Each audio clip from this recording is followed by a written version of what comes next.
Welcome to Choice Classic Radio. Like us on Facebook, subscribe to us on YouTube, and help keep this show alive by donating at choiceclassicradio.com. For more of your favorite old-time radio shows, join us on our companion podcast, Choice Classic Radio Detectives, where we bring to you tales from the greatest detective shows the golden age of radio had to offer. And now, with 526 episodes broadcast from 1941 to 1952, we bring to you The Inner Sanctum Mystery.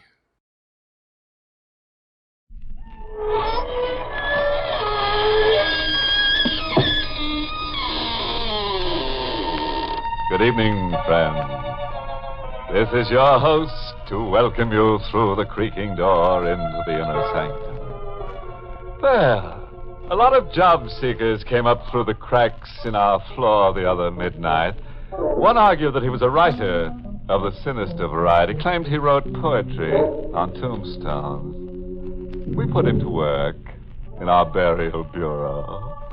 And then there was a girl who said she specialized in screams. We told her to meet our gang and demonstrate. One look and our young miss never got her voice up off the floor. We all chipped in to blow the girl to a 20-week course in sign language.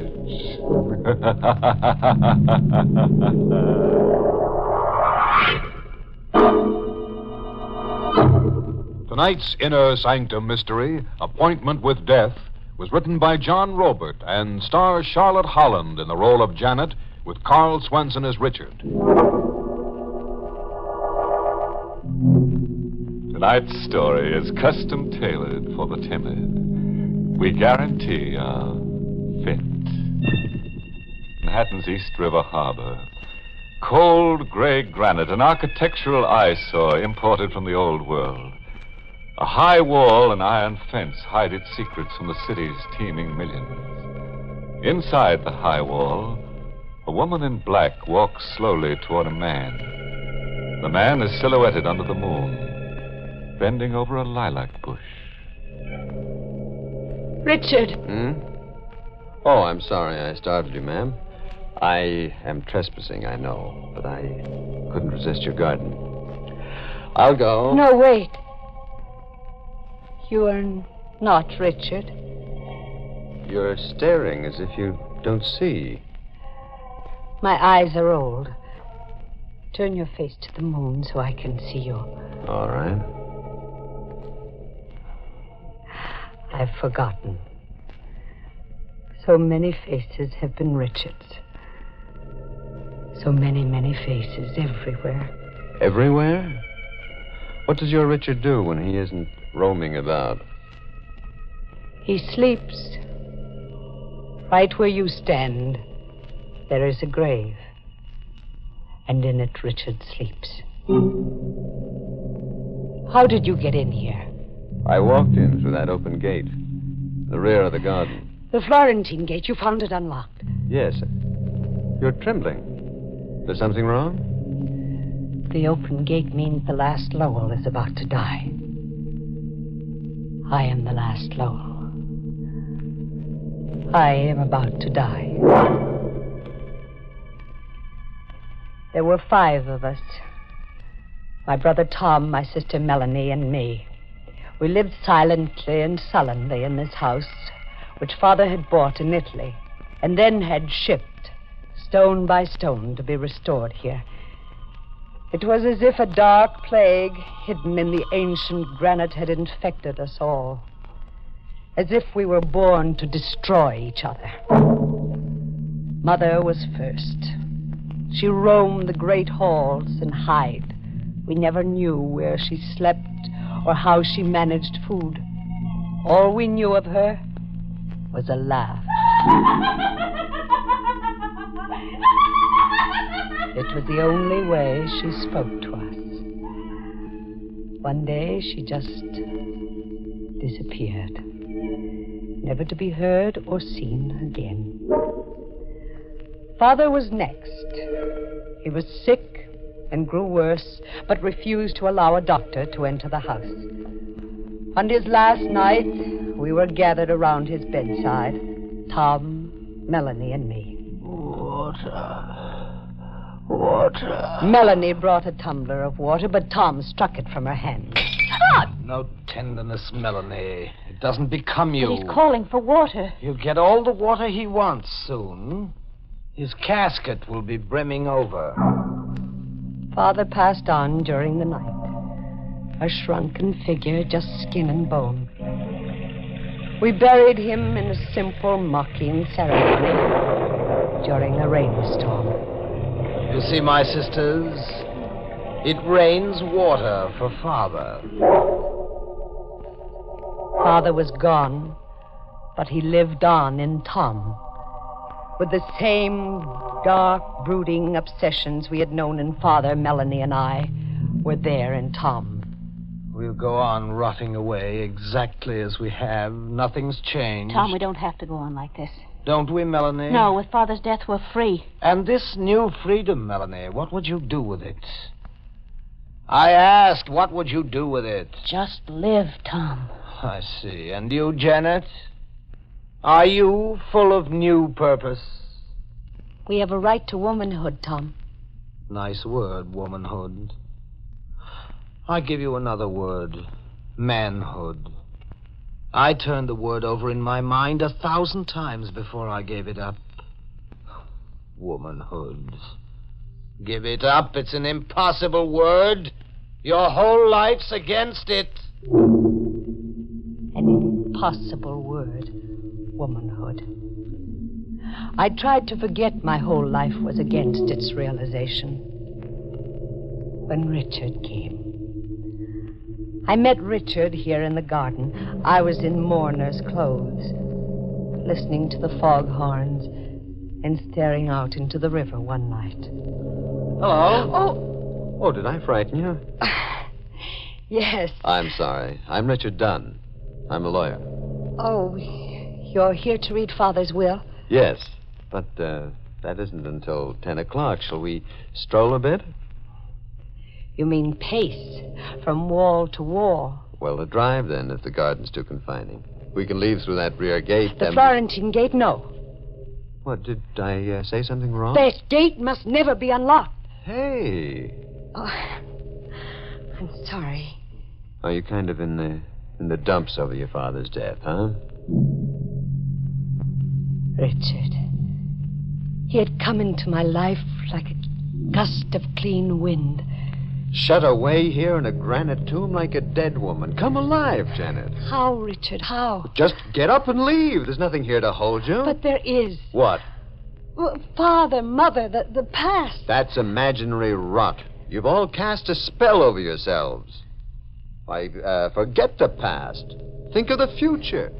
Can there be a future for me? Give me half a chance and I'll show you. Show me, Richard. Show me. But Richard never got that half a chance. My life was against it, and my fears, and Tom, my brother.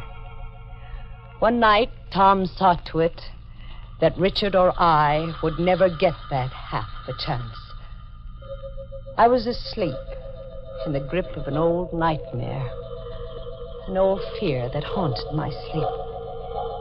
In my dream, there was a knife, a cold, cruel steel blade, moving across my face, mocking me, and I screamed.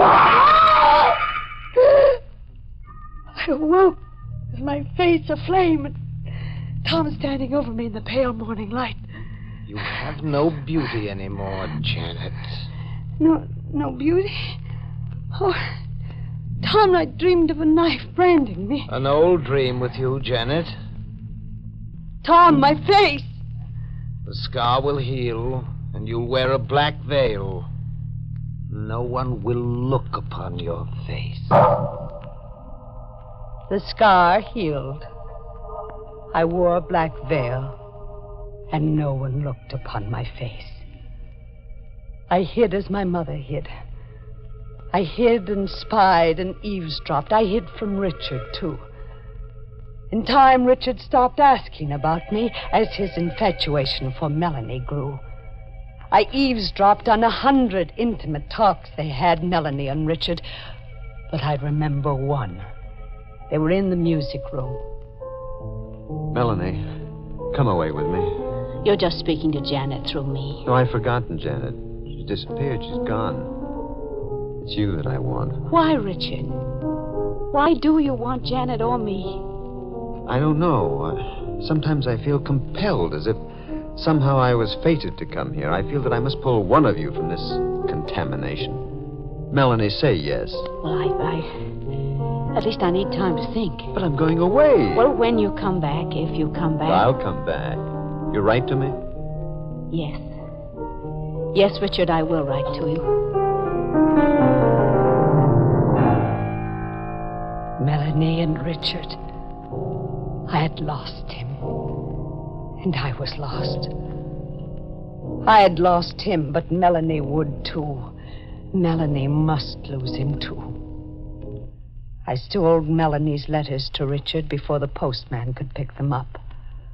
Finally, I intercepted a letter from Richard to Melanie, steamed the envelope open, and substituted a typewritten letter I had written. And then I watched Melanie tear the envelope open. It's a letter at last from Richard. I watched her read it eagerly, then silently. I could hear the words I'd put into Richard's mouth whisper in my brain. Melanie, if you can ever forgive me. But here, out in the world, it's as if I'd never known you. I see men at play and I hear women laugh, and I remember that these are the things that are really me. If you can ever forgive me. Oh, no. Bad news, Melanie? Oh, bad news. Oh, no, it's good news. The best for Richard. He's escaped. He almost became one of us, but he escaped. Melanie. It's a wonderful world he's escaped into. A world of laughing women. Laughing women, Janet. When did you laugh last? Laughter isn't for us.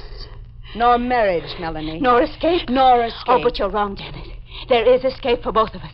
Your escape is the Florentine Gate. The gate opens and you escape into death. Melanie, stop. Your heart cannot stand the strain. Oh, but that's my escape, my heart.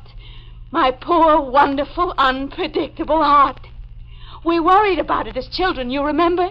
You used to put your hand on it and count. Well, Janet, put your hand on it. Now. Melanie, now. You're deliberately provoking an attack. Put your hand on my heart, Janet.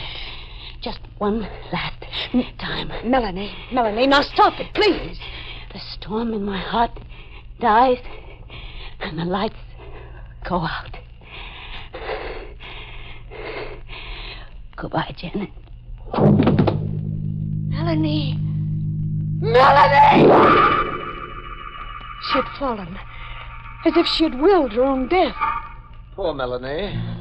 It was all too much for her. Tom, she dropped dead right before me. Melanie dropped dead. If you feel more comfortable thinking of it that way, What do you mean? that Melanie's collapse was a bow to your talent for writing letters. Or to put it crudely, that you murdered her.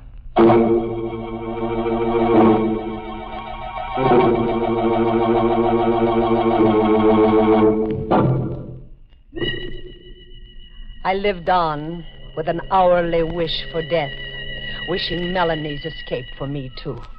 But death was to come to me last. First, Richard was to come back, re-enter our lives, as if the touch of us had contaminated him. I was in the garden here, lost in the foghorns and the noises of the river. Hello, Janet. Richard, I've come back. To you, Janet. to me? No, Richard, not to Yes, me. to you. I've come to know that it's always been you. And only you. But you gave your pledge to Melanie. I heard you. That was only compassion. It wasn't love. It's not the feeling that I have for you. No, Richard, you mustn't. No, you can't hide from me anymore, Janet. You can't veil your face or your heart. If I were to raise my veil, if you were to see my face. See your face. Yes, Richard. Look. What do you see? A mark running the length of your cheek to your eye. A brand, Richard. But how... Tom? Never mind how or who. Your love cools. Oh, does it? Did you really think that beauty was just something outside? Come. We'll tell Melanie about us. Tell Melanie. Telling Melanie is something to do. Well, why can't we tell Melanie? Openly and honestly. For a simple reason, Richard. Melanie's dead. Richard wanted me, only me. And I wanted him, if only for a moment. It was an impossible wish, but I turned my thinking aside. I packed to elope. You're forgetting, Janet, that your whole life is against it.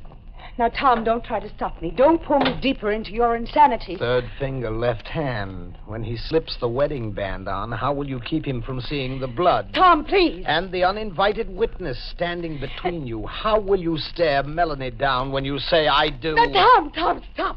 Stop playing on my feelings. And how will Richard take the dowry you bring him, Janet? A dowry of murder, blood, and guilt? Tom went straight to Richard. And it was another Richard who came to me. His face was grim, the gentleness gone. His eyes were bright and hard. Change your dress, Janet. Change it, Richard? Yes. You will be married in the blackest black. We have an obligation to the dead.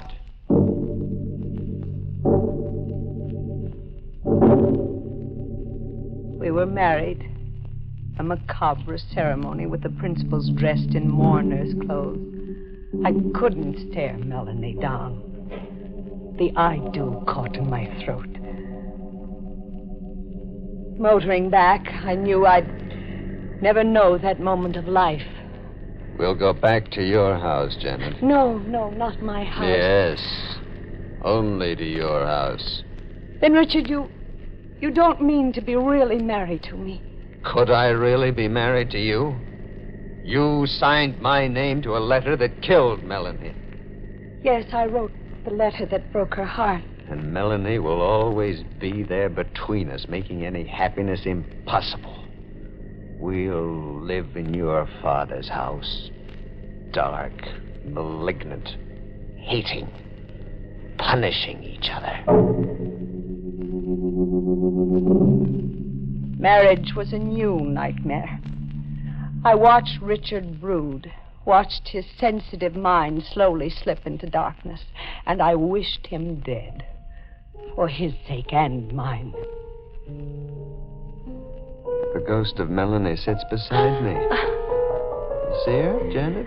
Richard, go away. If there's a shred of reason left, please go away. Oh, come. Here, sit on the bench with Melanie between us. I insist that you sit! My arm. Oh, I clawed your arm. Another brand scars your lovely white flesh. Richard, you can't stay here anymore. You can't live in this house anymore. I don't want to, but I must. He grew worse steadily. I dreamed of escaping him, being rid of him somehow. It was a nightly dream. Every night in my sleep, an old dream mixed with the new. The knife. The same knife that had lived in my nightmares for so many years. But this time the knife was in my hand. This time I was hovering over a victim. This time I was the attacker. Janet! You won't torture me anymore. No, Richard. Janet, no. I won't live with your eyes on me anymore. No, don't. I'm dissolving our marriage. No, Janet,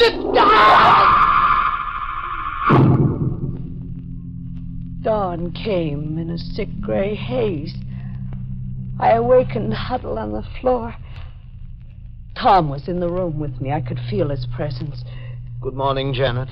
Oh, Tom, I had a terrible dream. A dream, Janet? Oh, in my dream, I was in Richard's room, and I must see Richard. You mean the remains of Richard? No. Yes, Janet. You murdered Richard No. quite thoroughly. No, it's a lie. I couldn't do murder. Is it a lie, Janet? I don't know. I don't know. Come. We'll bury Richard in the garden. You used to meet in the garden. Coming, Janet?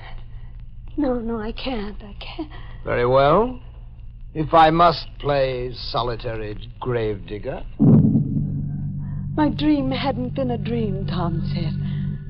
I stayed in my room until Tom came back. The stains of digging were on his hands and clothes. You know, I'm wondering, Janet, since you're averse to burying your victims, who'll bury me? Will you be my victim, Tom? Yes. One day when my strength is at its lowest, you'll kill me. Why must I kill you, Tom? Why? Because we were born to destroy each other. The years crept by. Years and ghosts. In time, Tom's strength failed. He took to bed a shrunken figure, like father before him. It's come, Janet. My turn has come. Yes, Tom, you're dying. But that's not the way it's to be.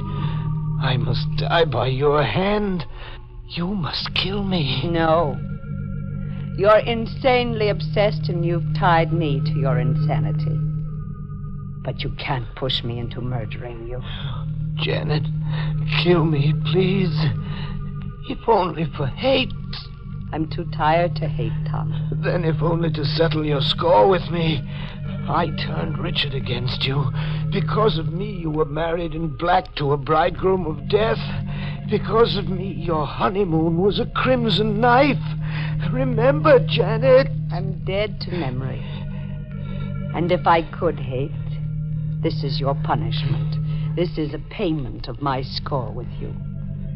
You'll die by just dying. Janet, kill me. You must. Janet, come back.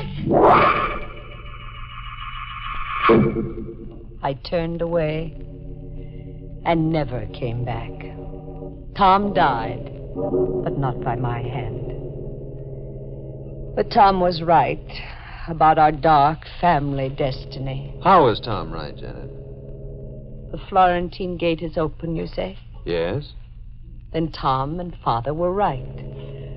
The gate opened of itself, as they said it would. And now it's my turn to die. Richard sleeps under the lilacs. Soon I'll sleep beside him. Maybe, Janet. And maybe not. Did you say maybe not? What if your dream of murdering Richard were only a dream? What if Richard merely came to his senses and went away that morning long ago? If? But Tom buried him right where you're standing. Yes, but what if Tom deceived you into thinking so? What if it were a trick to keep you imprisoned here forever? What if this grave is empty? Tom deceived me about Richard's death. Yes, a ruse to make you insane and as hopeless as he was.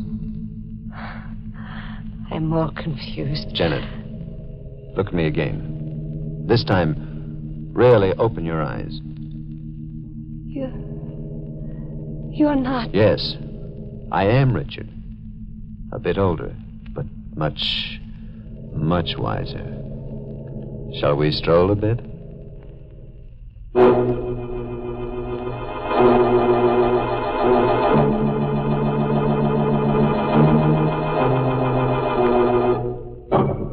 That's one way of getting out from under a lilac bush. Tender love story. Dream girl and rover boy. A love so haunting that everyone round it was touched in the head. Though they picked up where they dropped off, bet they make a charming picture walking Earth's last mile together, strolling into eternity one day, arm in armature, two gay, skittering skeletons, and pressing so close their two sheets flap as one.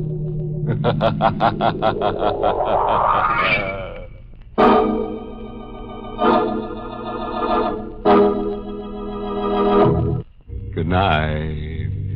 Pleasant dreams.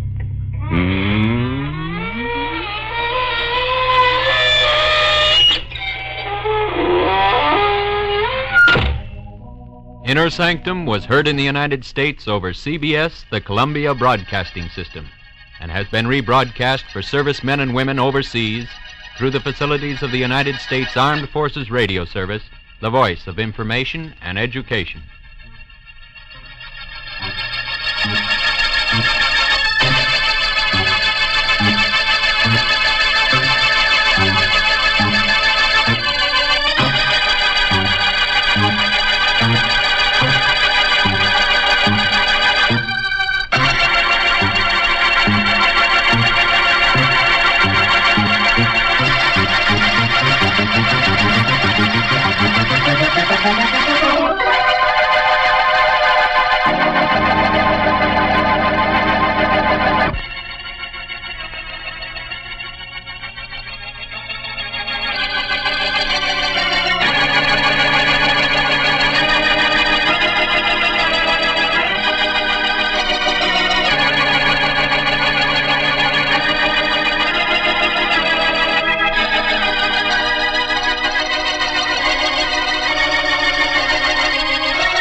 That concludes today's episode. We'd like to thank you and remind you to donate at choiceclassicradio.com. Remember, your donations make episodes like this possible.